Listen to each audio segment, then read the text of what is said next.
Pakistan peoples party ने 27,000 vote हासिल कर लिए। ज़ाहिर है आप लोग यहाँ पर मौजूद नहीं थे, तो ये आपका वोट बैंक पूरा का पूरा क्या पीपल्स पार्टी की तरफ शिफ्ट हो गया? अब ये ज़ाहिर है ज़िमनी इलेक्शन का नतीजा था, आम इंतखाबात में भी तो ऐसे ही नहीं होगा कि पीपल्स पार्टी पंजाब की दूसरी बड़ी जमात बनकर सामने आ जाए।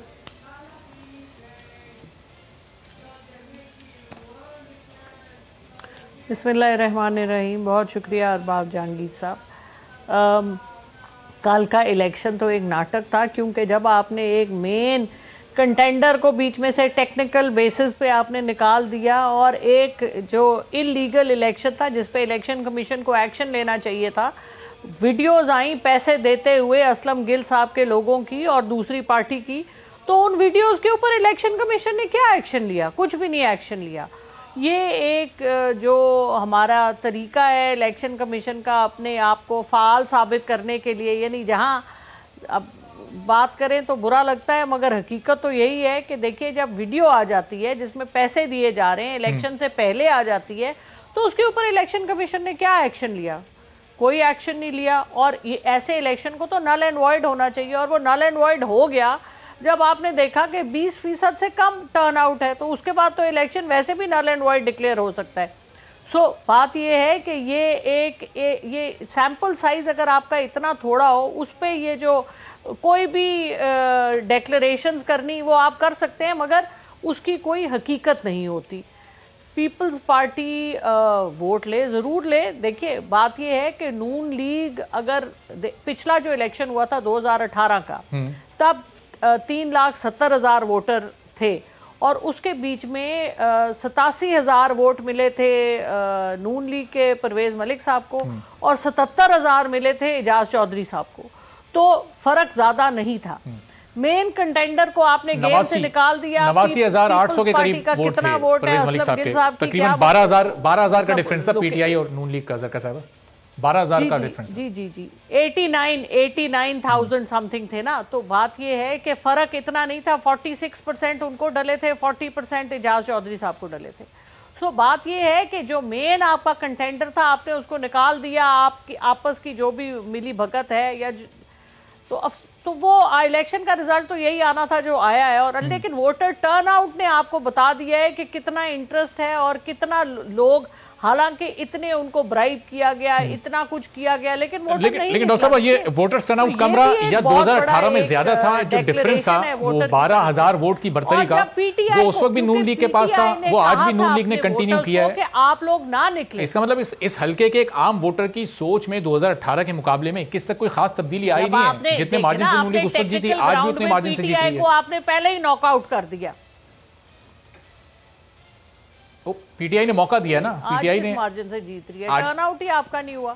लेकिन वो 12,000 का डिफरेंस है, कम टर्नआउट पे 12,000 का डिफरेंस चैलेंज हो सकता है लेस देन, और ये 17% जो डिक्लेयर कर सकते हैं, तो ये चैलेंज हो सकता है। और आगे देखते हैं क्या होता है, क्योंकि इतने कम वोटर टर्नआउट से क्या आपने इलेक्शन का रिजल्ट डिक्लेयर, कौन चैलेंज करेगा? पीपल्स पार्टी तो जश्न मना रही है कि उनके 27,000 वोट बढ़ गए, वो तो चैलेंज करने के मूड में नहीं है। क्या पाकिस्तान तहरीक इंसाफ इस नतीजे को चैलेंज करना चाहती है?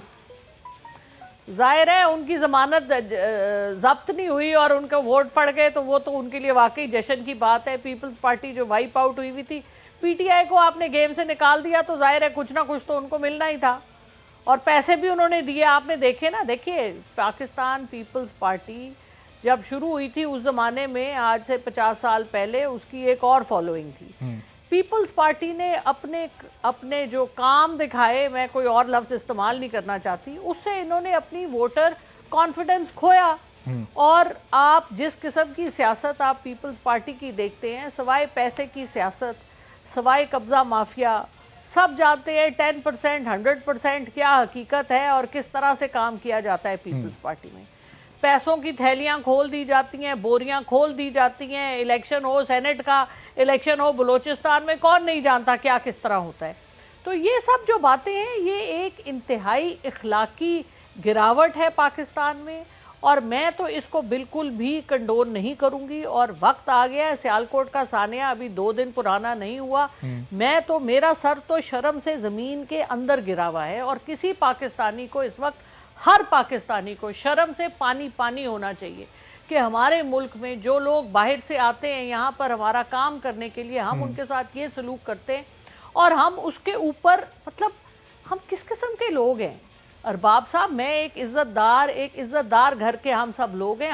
हमारा ये किरदार नहीं है, हमारी इखलाकियात ये नहीं है।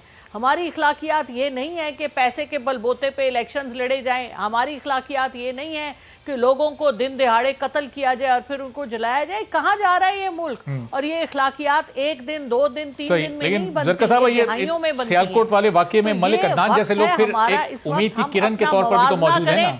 ये इस मौजू पर अपने आप को देखें कि क्या हम इंसान हैं या दरिंदे बन चुके हैं। इस मौजू पर जरा थोड़ा आगे चलकर बात करते हैं। पहले जरा अली गौर साहब से मैं पूछूं। अली गौर साहब, पीपल्स पार्टी और नून लीग ज्यादा बात होनी चाहिए। जी बस इस पे शुरू करते हैं जरा जो है ना, अनफॉर्चुनेटली लोग डरते हैं बात करते हुए, लेकिन इस मौजू पे बात करनी बहुत जरूरी है। नहीं, बिल्कुल होनी चाहिए। हालात हैं आपकी, हमारी औलाद के, ये हमारे बच्चे हैं, ये तरबियत हमने इनकी दी है, तो ये बहुत इंपॉर्टेंट है। इसके ऊपर बात होनी चाहिए और इसके ऊपर हमें अपने आप को, जो हमारी चेहरा है उसको शीशे में देख के अपने आप को पहचानना चाहिए।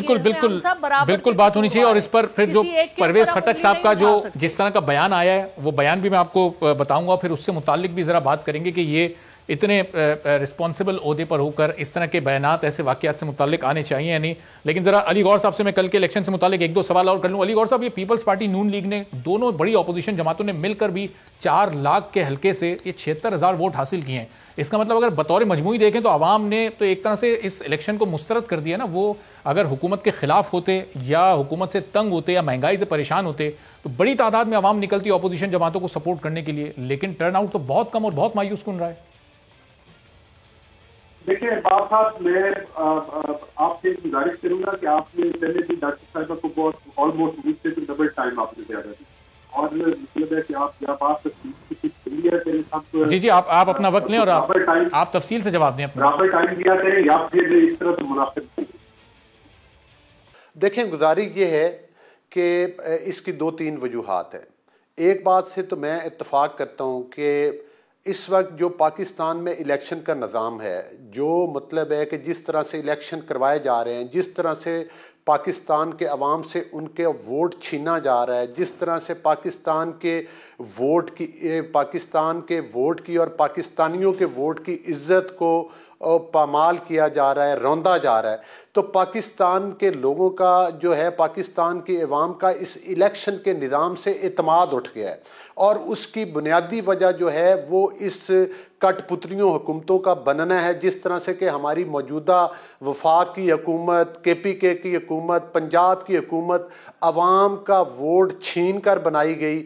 यही वजह है कि लोग अब समझते हैं कि हमारे वोट डालने का क्या फ़ायदा, अगर रिजल्ट RTS सिस्टम के ज़रिए तब्दील किए जाने हैं, अगर अगला इलेक्शन EVM के ज़रिए अवाम से छीना जाना है, तो अवाम ने घरों से निकल के वोट डालने क्या करने आना है। ये पहली बात तो यह है।